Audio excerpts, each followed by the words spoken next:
is in a mess, and the government has now spoken about the speeding up the process of NPA resolution. They haven't really given details on what the mechanism could look like, but there are hopes alive, and that's what's keeping the stocks active. PK Gupta, the MD of State Bank of India, and Vinod Kathuria, the Executive Director of Union Bank of India, join in now to talk about that. Gentlemen, morning. Thanks so much for joining us. Mr. Gupta, I want to start with you because, now we understand, according to our sources, that the possibility of a bad bank formation has also been dropped. So what do you think could be in the government's arsenal to solve the stressed NPA issue? Hi, good morning. I think what is important is that to look at the resolution of some of the large accounts that are facing stress actually. I don't really think it matters whether it is done by the mechanism of a bad bank or any other mechanism. I think the Finance Ministry has recently said that there are enough mechanisms that are available which can probably be tweaked a bit to find out a solution to the problem that the banks are facing.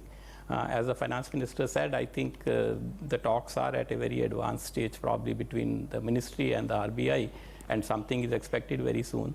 One is, of course, let us see what the government announces and see whether it takes care of the interests that the banks have actually in resolving this mess. See, ultimately, I think the issue is that there are some large accounts where probably the cash flows at the moment are not adequate to take care of the servicing of interest and the principal. Okay, so to resolve them, ultimately some kind of haircuts would have to be taken by the bank. So what is really required is the process that the banks follow to ensure that there are no, questions later on about the process that has been followed. And second, of course, is the haircuts that the banks may have to take. Obviously, the banks will have to provide for that. For that, they will need capital. Whether there can be some dispensation where this provisioning happens over a period of time, or in case the provisioning has to be made upfront, then obviously some of the banks would need some capital actually. I think these are the essentially issues regarding resolving the NPA problems that the banks face right now.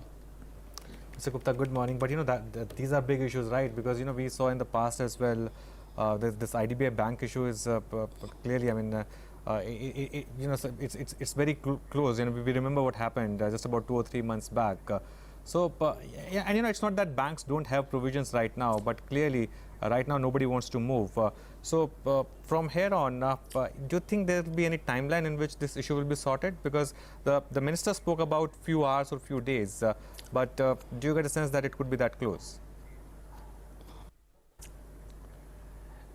No, see, I think as far as even the IDBI issue, ultimately the question is the process that the banks follow to arrive at the resolution plans actually. Okay, so as the resolution plans would definitely involve some kind of haircuts for the banks.